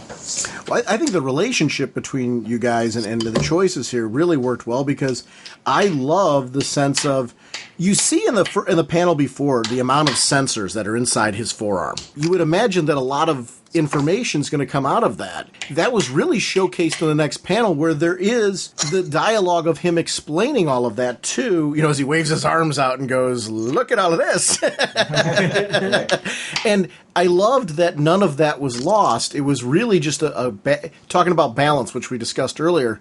I really appreciate when the team has a sense of balance to the book and to the presentation, and that really worked here for me, because I didn't lose any of that sense of, oh my gosh, look at all the heads-up displays and the amount of information that came out of that, which made this feel very futuristic to me. I love tech. I've loved sci-fi since I was a little kid. 70s sci-fi versus today. The problem with a lot of today's sci-fi is it's really hard to make you in awe of what's happening before you. This book had multiple points, including this, where I was like, oh man, that is neat. But the forearm stuff I thought was really cool, because it takes the whole wearables concept to a whole new level. I'm always a fan of when there's clever ways to make you kind of go, ooh, tech could do that in the future, and that's something this book accomplishes really well. That takes me back to my childhood, because I've always loved this kind of stuff because of it. Yeah, and I think that's, I'm not sure if that. First of all, thank you, but the wearable tech stuff is something that I introduced in my initial sketch, and then I think with Mark, he does this a lot, where there's just a throwaway type thing in a conversation that we're having. A couple issues later, he's integrated in a much more creative way, but I can see where. So I think in this situation, that's probably was spurned on, brought on, or whatever. That wasn't necessarily in his original idea. Maybe he would have tracked them in a different fashion or whatever it was, but Mark would have incorporated that. The idea of what I had initially threw out there just as he'd have these piercings and blah, blah, blah. That's probably something that he liked, and then he started, sub-processing it and added it into the script. So that's not me taking any credit for that. That's me giving Mark credit on how a good writer works. It's like, you incorporate any idea that works, but you always grow it to something bigger than it was. It does add more of a sense of a team aspect to this book, too, and I admire that greatly in a writer, too. I do think as readers we notice the difference when a book feels like something that was put together by a team and when a book is full of pieces parts, if that makes sense, where the artist did this, the writer did this. It doesn't ever feel that sense of cohesiveness. I really appreciate when it seems like everyone involved understands theme, tone, character presence, environment, all of that stuff when it comes together is, I do think it's the difference between a book that you're really invested in and one where you're like, oh, that was a good read, I enjoyed it. I haven't quite clicked, though, on the same level. This had that excitement for me. And it is different. There's a huge difference between them when I get that excited. I get diarrhea of the mouth, as is clear. I understand where you're coming from, though, and there's plenty of stuff that I've read where I'm not trying to pick on anyone in particular, but I'll read something, I know how quickly something was thrown together, and some of the behind the scenes stuff, editorially, where they had one plan and then some much higher up said, no, we're going to have to change directions, but all of the seeds had been laid for the first direction, and then when you're reading it, it feels just kind of like they made do with what they had versus from this situation. And Legendary is a big part of this, that they have, basically they have done their editorial directions in a very open, hands-off sort of fashion. Now, they've still been there for every step along the way, but it's more like where they felt like they really needed it. And if they made a suggestion or something, it almost always was correct, was something that we needed to hear and needed to do. But they've made very few of those suggestions and just let Mark and I play, and that's a great experience. It's one, I have had that experience a couple times at DC, and it's not like I'm speaking ill of DC, but I'm just speaking really well of my experience on this book with Legendary.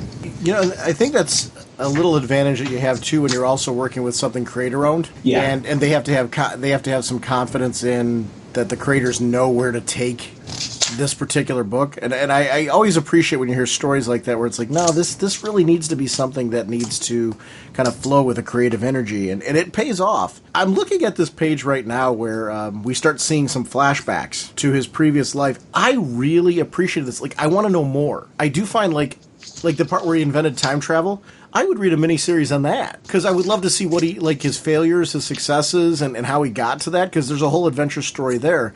That's one of the things I do like about this property, is there's not only the stories that are present day that I'm digging, because, there's a lot of present day that we're seeing. I mean, where we see vast amounts of days that we're seeing with him and jumps, but there's so much to explore in his past as well. It's a very rich tapestry. Yeah, and Mark, that's basically the concept that Mark is just, it's like throwing away high concept ideas, just throwing them out a lot faster than they can be explored. And if you read it, like, let's say this book only has 6 issues and that's it, it doesn't go any further than that, then at the very least it just shows that Jonas Quantum, that the character Jonas Quantum had an incredible intellect, and the way he it works just on that level where it was just a bunch of high concepts thrown away. But if we end up writing, it also plants a lot of seeds for us. If we end up doing more of this, there's always seeds that we can grow later. It's not necessary or integral to the story that they be explored now, but the fact that they're there means that we can explore them later if we'd like to. I'm wondering something with the because you're throwing out all the time based on days.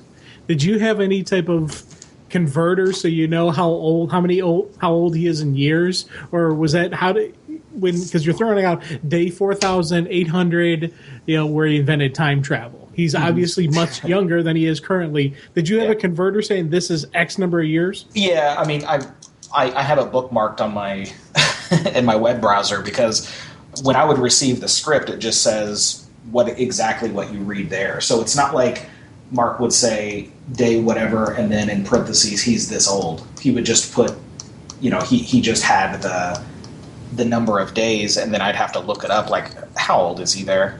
So yeah, that was something I just looked it up online and then bookmarked that and always went back there. It was like a day to year conversion table or something like that.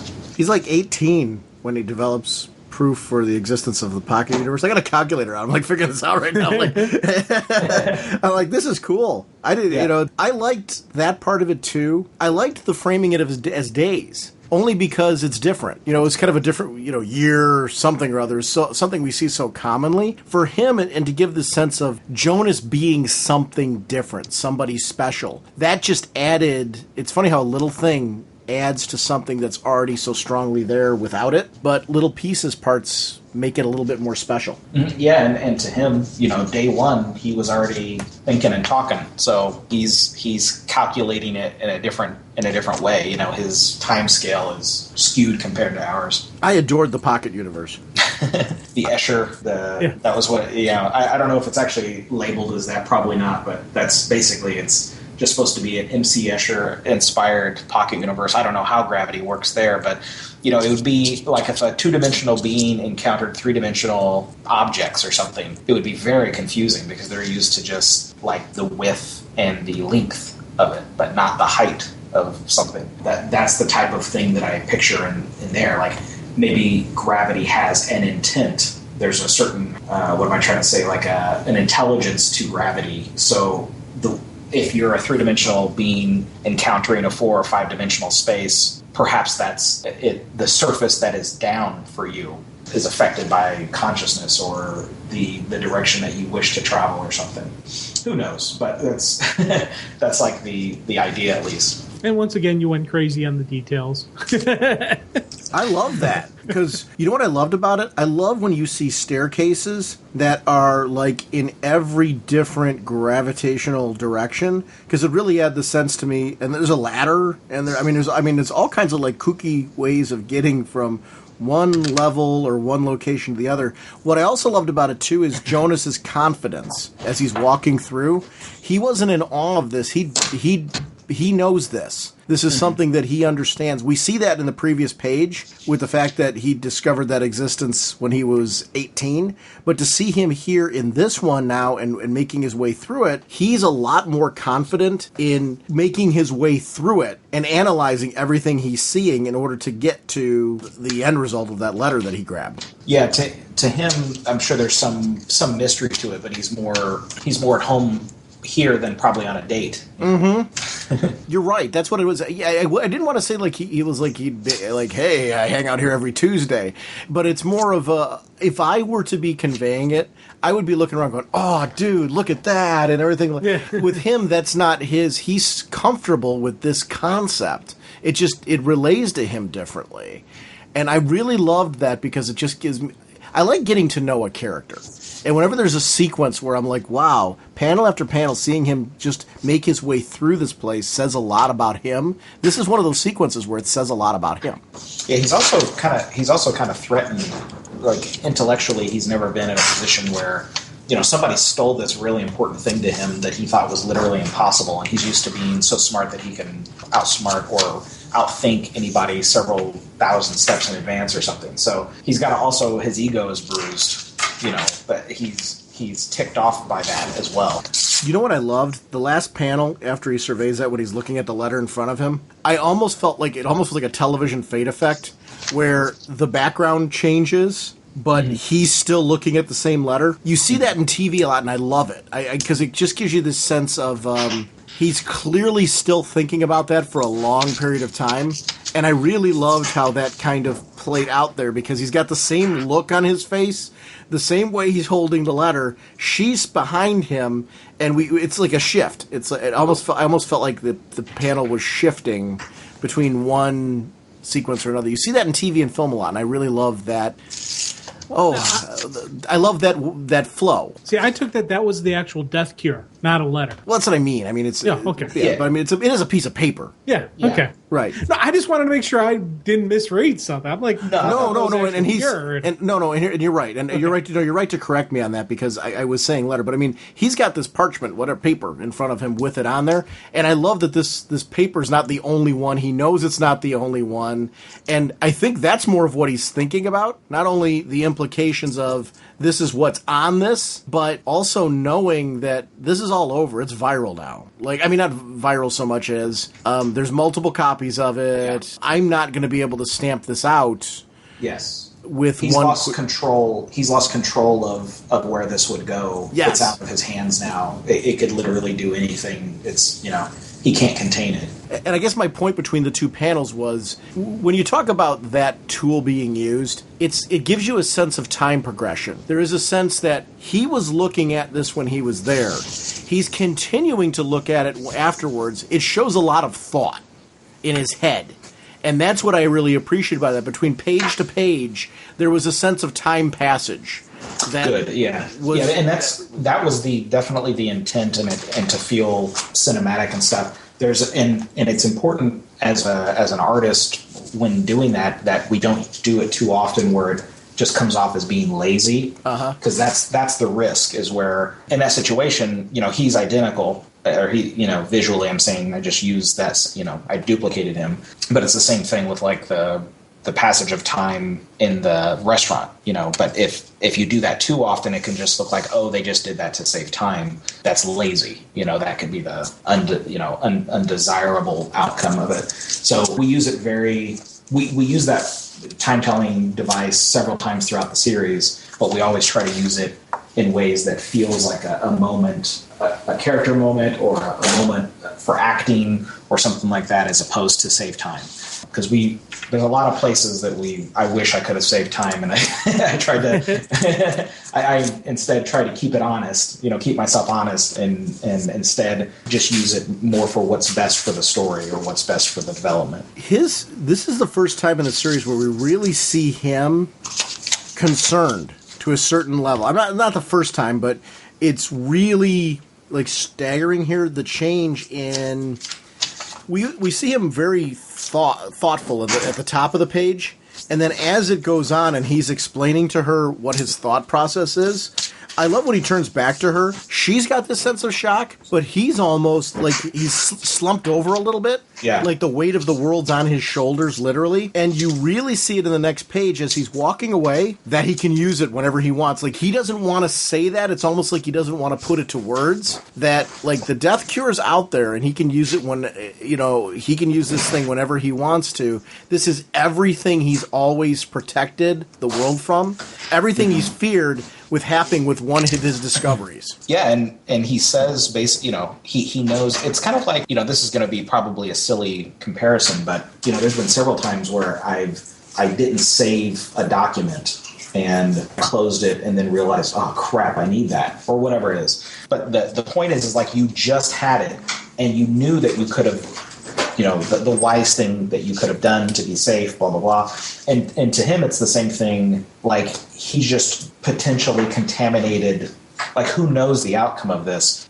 He didn't even have to write this down, but he wrote it down in some sense as a backup, but also out of probably a sense of pride. This is something that was like a trophy in the vault. And because he manifested it on a physical thing, then it's going to backfire. So he is just like, geez, that's the sort of emotional state that he's having. It's funny, as I'm looking at this final page and we see that he's being observed. It's really, my first question is, how long has he been observed? Why has he been observed that long? And what else do they know that he doesn't want them to know? I love that part. Yeah, that's what's supposed to hopefully keep, make somebody interested to pick up the series, is to, each of these stories is going to be, mostly self-contained, episodic, so to speak, which I think comes from Mark's, TV storytelling background, so that you can, it can be self-contained enough that whenever you read it, it's interesting,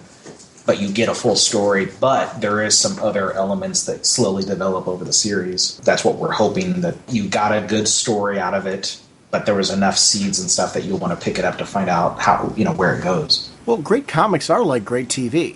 You need to feel like, who is it that's, and I've heard a number of writers say that you've got to treat an issue like it's everybody's first issue. Yeah. And I think that, I know that's a really old school concept, but I think there's a real point to that, where this felt very satisfying at the end, and I was very invested in reading more because I felt like I got a good beginning, middle, and ending, but there was enough in there that was open that I'm like, wow, I want to know where this goes. I want to see more of where it's at. And I think that's really critical, especially when you're introducing a new property. And I think that saying, by the way, I'm not sure who originated it, but that's something I've usually heard.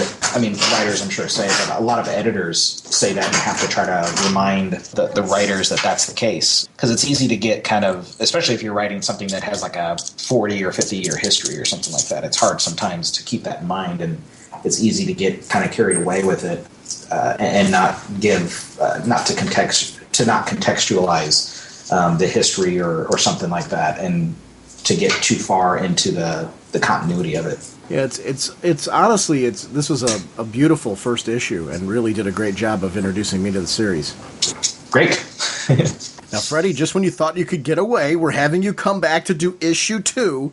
But I want to thank you once again. You're always so generous with your time for us, and I really love the fact that we're able to do like kind of a director-style commentary with your work. It's really fun to talk about what we're enjoying from the pages, but also to get your feedback on what you were thinking as you're going through the process. And I look forward to this, because for me as a fan, it's educational. So I'm glad we're having you come back for issue 2 to talk more about this terrific book. Yeah, I enjoyed this, and I'm looking forward to talking about more Jonas Quantum's adventures in the next issue.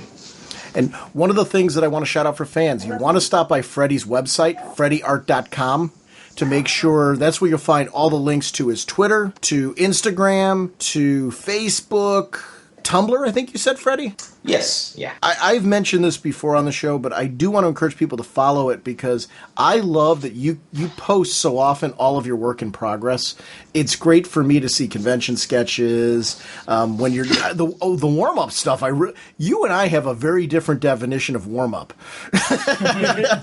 because your warm-ups are absolutely stunning.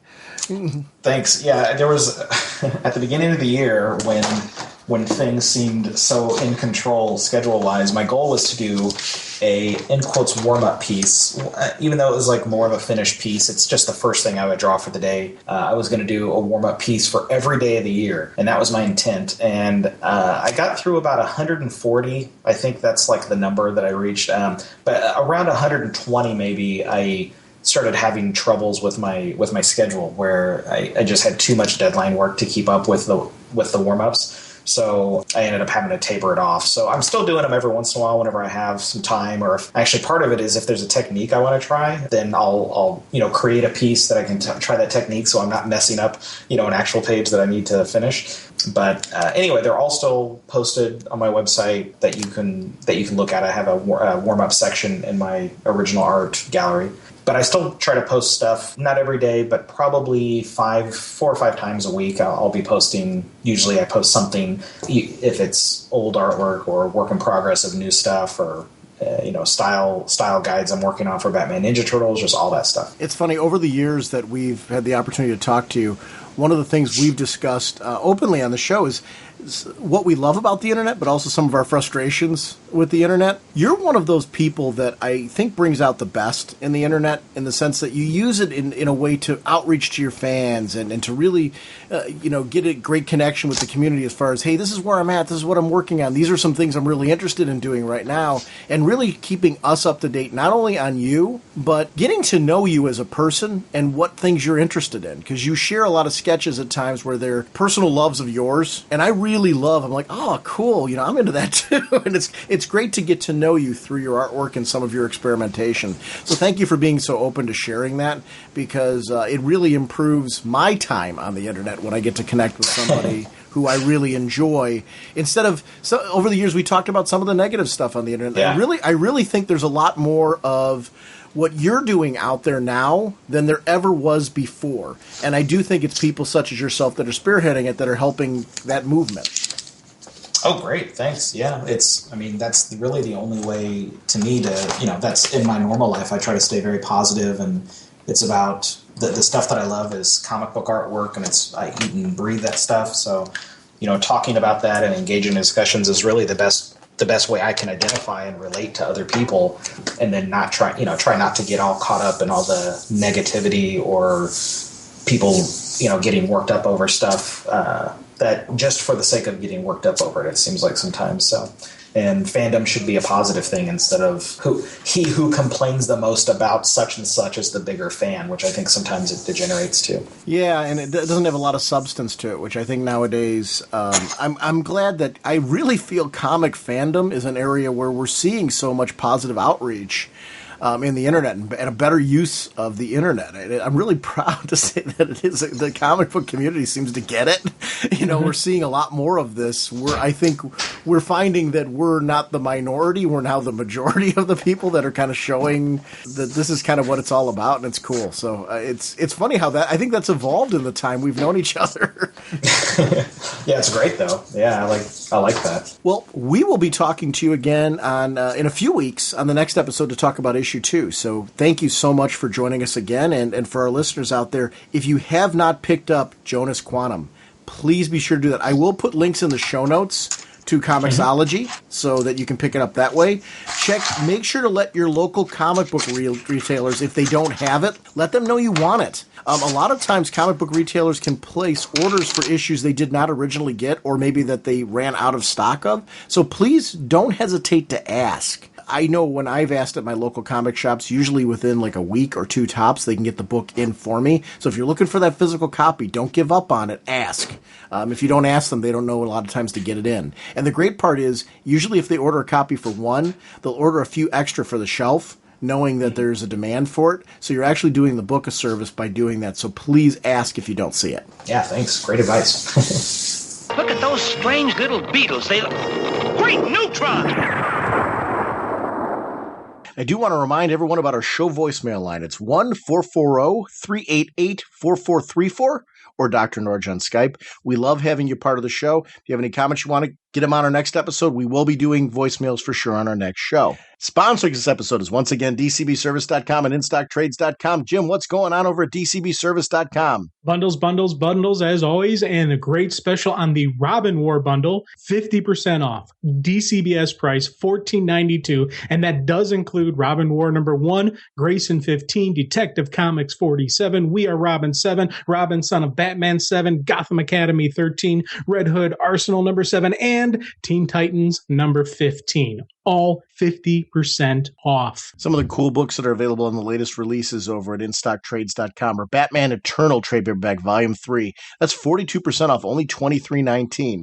Batman, The Road to No Man's Land Volume 1, 42% off, only $17.39. Secret 6, show favorite, Trade Paperback Volume 3, Cat's Cradle, 42% off, only $11.59. They're always offering new deals over there, whether you're looking for hardcovers, trade paperbacks. InStockTrades.com is your collected edition source. And I do want to shout out once again Freddie E. Williams II. Thank him for joining the show. We love having him on. We're going to be having him back as we discuss issue 2 in the future of Jonas Quantum. And we're going to have him back in the future when we talk about Batman Teenage Mutant Ninja Turtles, that big crossover that's coming on. I want to remind everyone about our show website, RagingBullets.com. That is your place to find out what's going on with the podcast.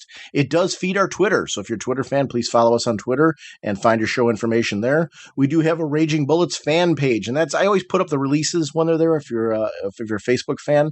But more importantly is our Raging Bullets Facebook group. We do share that with Infinite Comics. It's a wonderful community, and I'm proud to have, I mentioned it many times, I'm proud to have our stamp on it, but it's really the quality people that are there that run it. It's their group. I love that it's a community that's made up of people who are just fans of comics and pop culture and everything. It's an open group, so feel free to talk about anything relating to comics and pop culture. If you have podcasts or blogs or things like that, go ahead and shout them out. I like the community aspect of what we do. Certainly want to be able to promote each other, and that's one of the nice things about groups like that. So that's our Facebook group. We're available on Google+. We're available on the PlayStation Network. I have a PlayStation Network account. So there's lots of different ways to reach us, and be sure to get a hold of us on social media, whatever way's best for you. Our next episode, Jim and I are going to talk comics. We're going to talk more comics. And we don't know yet. We're going to talk about, there's a lot of stuff that has gone on since we've last had a chance to talk DC. So we're going to pick some of our favorites and start chatting about that. We'll kind of do a speeding bullet style thing, Jim, or maybe we'll take a couple books and talk about them in depth, but then take a bunch of books and just chat about what we've really enjoyed that's going on in them, if that's okay with you. Sounds good to me. All right. We will see everyone next week. Bye. On November 13th, Sean Whalen was asked to stop constantly talking about comic books. That request came from his wife. Deep down, he knew she was right, but he also knew that someday he would find someone that would talk to him. With nowhere else to go, he appeared at the home of his childhood friend Jim Segulin. Sometime earlier, Segulin's boss had requested that he shut up about his comic books and never speak of them again. Can two grown men put out a DC Comics podcast without driving each other crazy? It's Raging Bullets, the DC Comics fan podcast.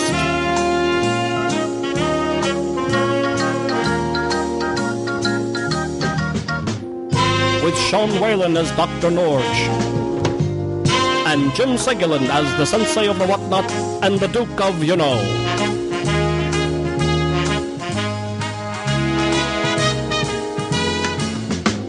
It's a spoiler podcast, so they will go in depth into the plot line, story twists, and whatnot of the comics they are reviewing.